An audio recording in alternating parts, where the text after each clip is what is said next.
Hello and welcome back to History for the HSC as we continue our series of deep dives into the modern history, New South Wales course study into power and authority. Today we're going to take some time to think about the nature of terror and repression in the Nazi state.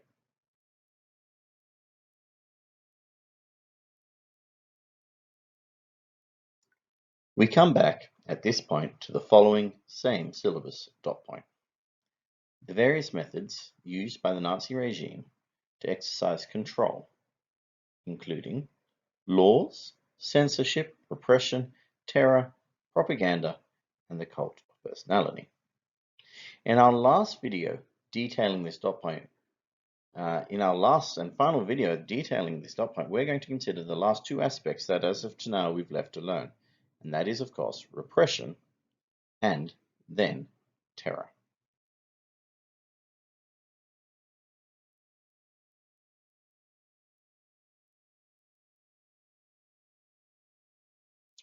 Once again, we're going to break these Nazi instruments of terror and repression into four different but related topics. The first group that we will look at is the Sturmabteilung, who would be instrumental in early Nazis' control and coercion. We'll then consider the group that would go on to take over from them as the true instrument of terror within the state, the Schutzstaffel. Next, we will go on to consider the role that the Gestapo played in ensuring the obedience and the loyalty of Germans in the Reich, before finally we have a quick timeline of some of the major events in the establishment of concentration camps within Germany.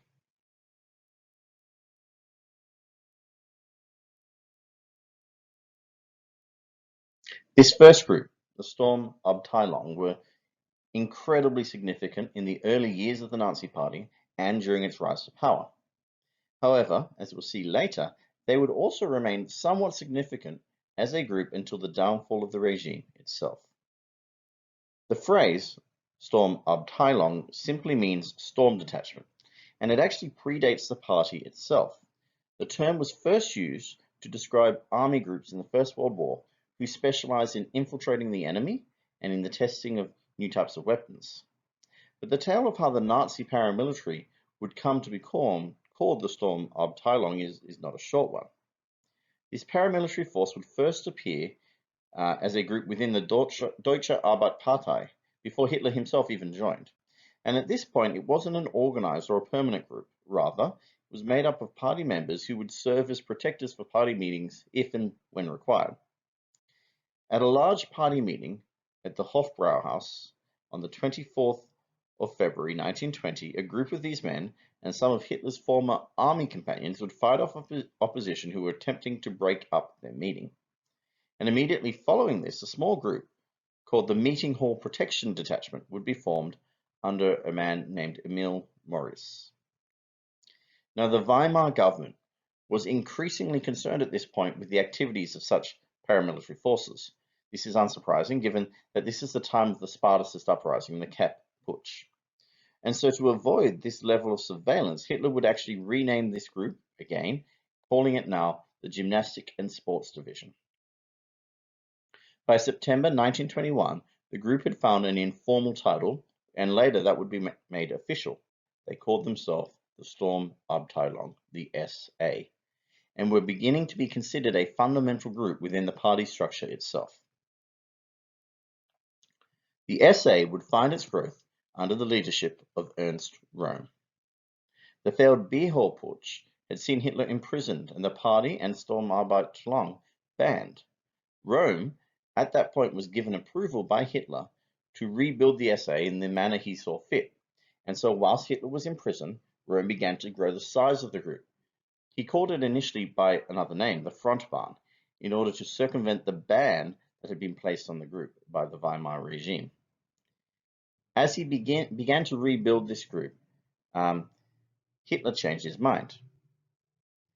Hitler had a change of heart, deciding that an illegal seizure of power would not be effective and committing the party to winning power through popular vote.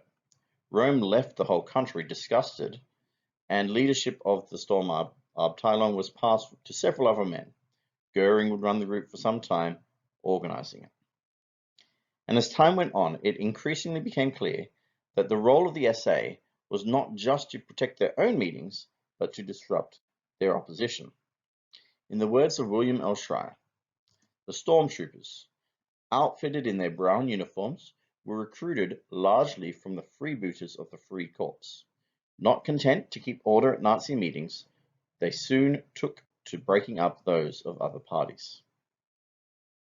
President Eber's use of the Free Corps to put down the Spartacist uprising had seen many right-wing men, many of whom were former soldiers, find a use for their skills. And as Shira points out, it was only natural that many would then be drawn to the brown shirts with their military-like uniform insignia and ranks. And these uniformed thugs gave the Nazi Party an air of legitimacy. It spoke to their militaristic right-wing ideology. Many were drawn into party ranks through SA parades. Now, Shira describes many of them as freebooters. It is probably best, however, at this point to recognize that the massive impact the Depression had on German society, which made membership in the brown shirts more appealing. Close to a third of the employable population of Germany, remember, was unemployed, an even larger percentage of the young. And it's completely understandable, really, why some of these angry young men left without hope or employment saw something appealing in the SA, something that they could work towards, that they could belong to.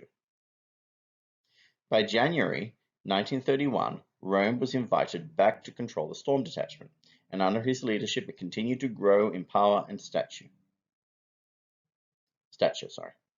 By January 1933, as the Nazis came into power, the SA numbered some 2 million men. It was 20 times larger than the German army, which had been massively reduced as a result of the Treaty of Versailles. The SA would play an active role in pressuring voters during the March 1933 elections. Stationed outside polling booths, they offered a not-so-subtle threat should anyone dare to vote for other parties.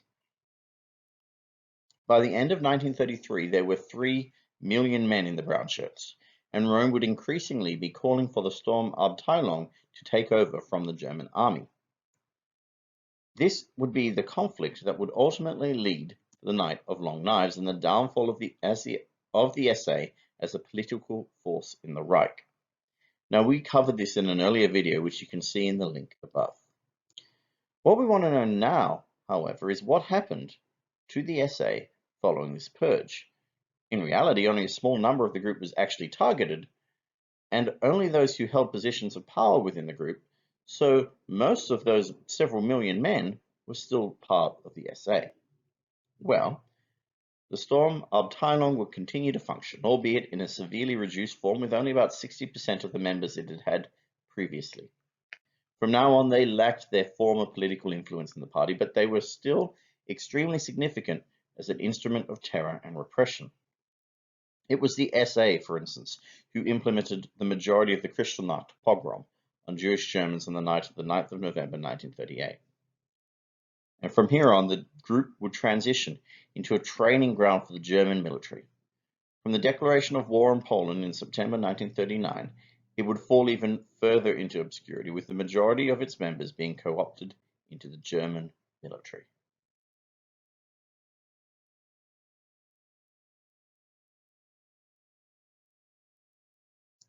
The second group that we want to discuss in some detail is the Schutzstaffel, or the Protection Squadron. In 1925, Hitler ordered the creation of a bodyguard unit, tasked initially with the protection of the Führer himself. Now, officially, the SS would be founded on the second anniversary of the Beer Hall Putsch on the 9th of November 1925. However, they had existed in previous incarnations previously. At that point in time, the SS was considered one of the many battalions of the larger brown shirt movement, albeit with a far stricter requirement in terms of discipline. Whilst the SA would continue to explode in size, the SS actually declined in size, at least until the appointment of Heinrich Himmler to deputy leader of the group in September 1927. By January 1929, Himmler would be appointed leader of the whole organization, and it was this appointment that turned the SS into the organization that was known and feared throughout Germany. Schreier describes the appointment of Himmler in this way. It was not until 1929 that Hitler found the man he was looking for as the ideal leader of the SS, Heinrich Himmler. When Himmler took over the SS, it numbered 200 men. By the time he was finished with his job, the SS dominated Germany, and was a name that struck terror throughout occupied Europe. By the end of 1933, the SS had grown to some 200,000 members, and its role was greatly expanded. With the Nazis now in control of Germany, various SS units were set up throughout the Reich and began to act effectively as agencies of the government, taking on control of law enforcement, including the Gestapo. Himmler's SS had been given control of the Gestapo by Goering in the lead up to the Night of Long Knives, as a means of working against the power of Rome. Now, at this point in time, the SS still, on paper at least, remained a battalion of the SA. Their membership, however, was of a very different group. Whilst the brown shirts comprised largely of lower class men, the SS tended to be from wealthier, middle to upper class background, and in many ways, therefore, the SS had more in common with the regular army. As such, tensions between the SA and the SS were exacerbated. And with all of this happening, Himmler was increasingly looking to remove this SA yoke of control over the Schutzstaffel. It's important to understand that despite the main reason being given for the Night of Long Knives, being Hitler's desire to gain support of the army, that the other men involved, men like Himmler and Goering, had different purposes. They saw Rome and his brown shirts as a threat to their own power, their own influence. Their attacks were based purely of self-interest. The SS was the most ideologically driven organization within the Nazi state, perhaps second only to those who worked within the Ministry of Propaganda. Undoubtedly, this is due somewhat to Himmler's own servile loyalty and belief in his Führer. Training and selection into the group was based upon Nazism and their belief in social Darwinism and the struggle for survival. Himmler described the selection process in this way. At 18 years, they come to us as candidates. We ask for the political record of his parents, brothers and sisters, the record of his ancestry as far back as 1750, naturally the physical examination, and his records of the Hitler Youth. Further, we ask for a record of hereditary health, showing that no hereditary disease exists in his parents and his family. Last but perhaps most important is a certification of the Race Commission, comprised of SS leaders, anthropologists, and physicians. As its most dogged supporters, it was the SS that saw to the carrying out of Nazi ideology within Germany, and as such were instrumental in Nazi methods of control in the state. The larger organization had around 800,000 members in total, but was split into smaller groups, each responsible for different mechanisms of terror and repression. The first of these was the Allgemeine, or the General SS. Their main responsibility was carrying out the Nazis' racial policies, and this is the most significant group in terms of our study, although not the largest. It was this group that created the police state in Germany, that assisted in the coordination of Kristallnacht and began rounding up opposition and other undesirables to go to concentration camps. The second group was the Waffen-SS, or the Armed SS. By far the largest group within the organization as a whole, they simply served as part of Germany's army during the war. And the final group that we need to be concerned with are the Death's Heads units. The smallest group within the SS, however, they had perhaps the most barbaric record, for it was this group that ran the concentration camps, those who carried out Hitler's final solution.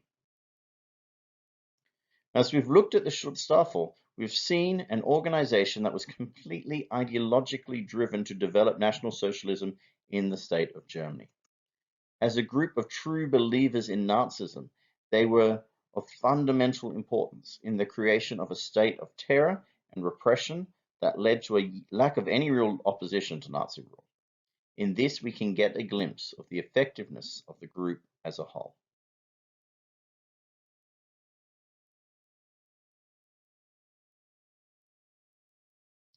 The next group that we want to consider is the Nazi secret police, called the Gestapo.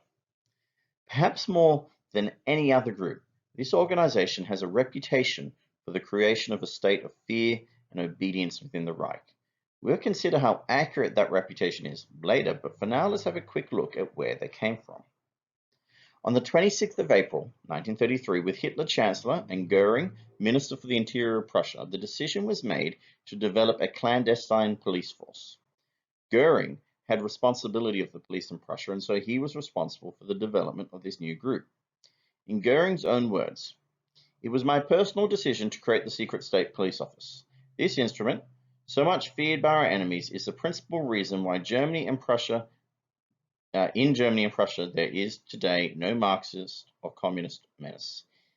Ignoring seniority, I put the most able men into the secret state police office and put it under one of the most able young officials.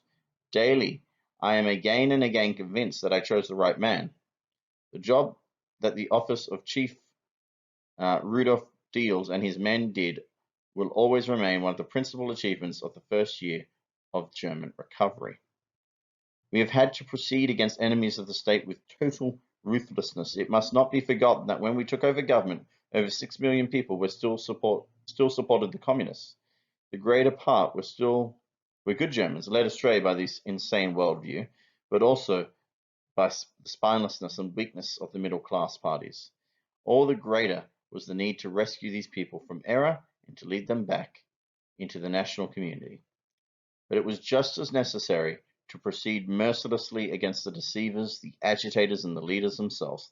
Thus, concentration camps were established, in which we had first to intern thousands of officials of the Communist and Social Democrat parties." End quote. Now, this brings us to the role of the Gestapo within the state itself. Their first job was to act in counterintelligence, that is, to find and root out enemy spies, and this was particularly important during the war. Secondly, the Gestapo were involved in border checks, partially to assist their role there in counterintelligence.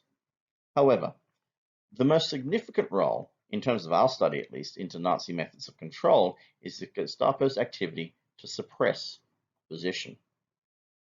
The Gestapo was tasked with finding enemies within, those who wanted to bring the regime down, with extracting whatever information they could before dealing with them. In this, they became judge, jury, and executioner. They acted outside the realm of what we would consider lawful. Here, they acted against trade unions, against religious organizations that spoke out against them, against military organizations that may have worked against them. They participated in the Night of Long Knives. They found out the Right Rose group, who we'll look at in a later video. They purged the military and the nation following the failed attempt on Hitler's life during Operation Valkyrie. And for such a long period of time, historians argued that the Gestapo therefore must have had a huge impact on the lives of regular Germans. This fear of the secret police, of being turned in, of being found to have anti-party feelings that would result in their arrest. Scheirer, writing in the late 1950s, his book published in 1960, put it this way. In the beginning, the Gestapo was little more than a personal instrument of terror employed by Goering to arrest and monitor opponents of the regime. It was only in April 1934, when Goering appointed Himmler, that the Gestapo began to expand and became such a scourge with the power of life and death over every German. Scheirer argues the Gestapo's control over Germany was almost absolute in the end. However, more recent study has cast some more questions on this view of the Big Brother style of secret police. It's pointed out that at their height, there are only 32,000 members of the Gestapo in all of Germany. And that unlike the SS, a lot were simply administrators. Many weren't even Nazis, although they were at least supporters or not opponents of the regime. Many of them had been members of the police force under the Weimar regime. They were competent at their jobs, and the Nazis simply preferred to keep them around. The reality is the Gestapo simply did not have the size to keep watch over all of Germany. They relied on denunciation, that is, tip-offs from German citizens about their neighbors, their friends, their families. And many argue that this myth of the omnipotent, omnipresent Gestapo agent, which permeated following the war, was actually a means of justifying what appeared to be the complicity of the whole German nation in what the Nazis did. A nation controlled by fear was one where people could be excused from speaking out. But as Richard Evans argues, violence and intimidation rarely touched the lives of most ordinary Germans. He continues, denunciation was the exception, not the rule, as far as the behavior of the vast majority of Germans was concerned. His point of view was that the Gestapo did not actually act against the German people all that much. However, the perception in Germany at the time was that they were everywhere, that they knew everything and thus contributed extensively to the use of terror and oppression as a means of control. Evans continues, it was not the ordinary German people who engaged in surveillance, it was the Gestapo. Now, nothing happened until the Gestapo received a denunciation, and it was the Gestapo's active pursuit of deviance and dissent that was the only thing that gave denunciations meaning. So this is important, as it makes clear to us that the Gestapo's use of violence, of interrogations, of torture, that was real. And whilst they did need the support of the German people in order to be effective, that was support they could gain through fear. They gave the people a legitimate reason to fear them and therefore gained obedience to the Nazi state.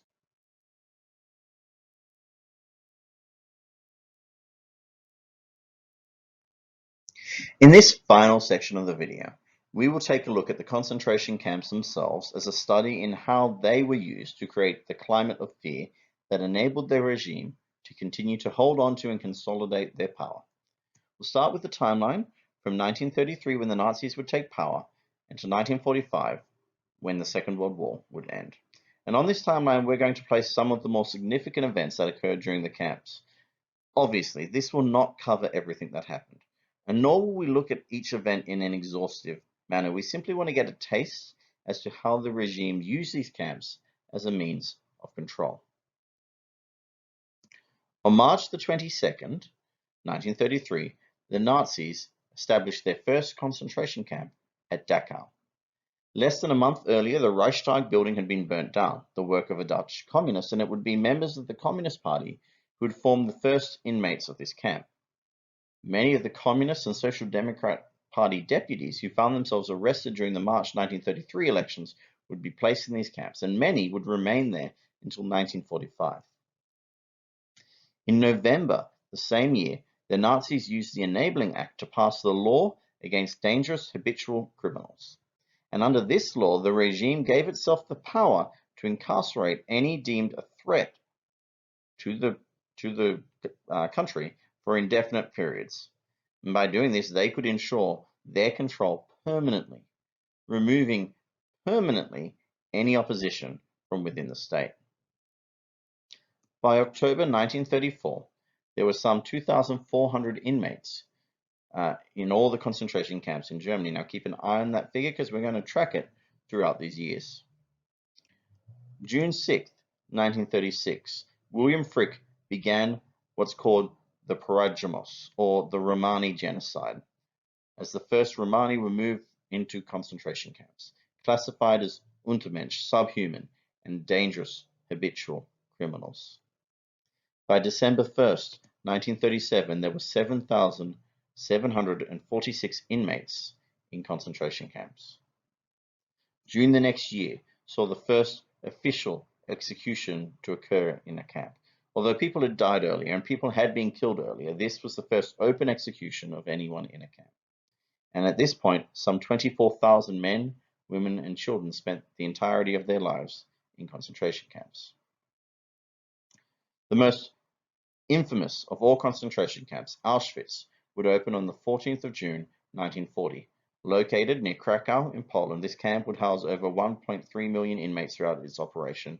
Of these, 1.1 million would be murdered. On January the 20th, 1942, the Wannsee Conference set in place the final solution to the Jewish question. Up until this point, Jews had been deported from Germany to live in crowded ghettos, but the final solution would see the purposeful attempt to exterminate European Jewry. The Treblinka camp would be set up in this same year, the second largest killing center of the Holocaust, with somewhere between 700,000 and 800,000 people being murdered there. By September 1942, there were 110,000 inmates in concentration camps throughout Germany and the regions they controlled. August 1943, 224,000 inmates. The population of the camps continued to grow right up until the end of the war. July 23, 1944, saw the liberation of Majdanek by Soviet forces. This was significant as it was the first concentration camp to be captured by the Allies, and at this point rumors of the Holocaust outside of Germany began to be confirmed as more and more camps were liberated. By January 1945, the population of the concentration camps sat at around 700,000. The Nazis actually stepped up the amount of people they were killing each day as the war ended. The ideologically driven SS who operated these camps determined to wipe out their victims. Throughout the period of Nazi rule, there were some 27 main camps and more than 1,000 satellite camps throughout the Nazi Empire. And to the regular German citizen, how aware were they of the camps? Well, the sad fact is they knew about them. They knew what was happening, and they remained silent. The fear of finding themselves put in a similar camp paralyzed them into inaction. Listen to this account by Eugen Kogan, who was a survivor of the Buchenwald camp. There was no German who was not aware that concentration camps existed. No German who believed that they were sanatoria. No one who did not fear them. Few Germans who had not a relative or a friend in a concentration camp, or had at least known that this person was in a camp. There were many Germans who learned something about the camps through foreign radio broadcasts, quite a few who came into contact with inmates via work details, a considerable number who came across processions of wretched prisoners, many business people who had contact with the SS running the camps because they provided supplies, and industrialists who applied to the SS Business Administration main office for concentration camp slaves for their factories. How did the Germans as a nation respond to this injustice? As a nation, not at all. That is the unpalatable truth, but it is the truth. In the words of the poem by Martin Niemöller, first they came for the socialists, and I did not speak out because I was not a socialist. And then they came for the trade unionists, and I did not speak out because I was not a trade unionist. Then they came for the Jews, and I did not speak out because I was not a Jew. Then they came for me. There was no one left to speak for me.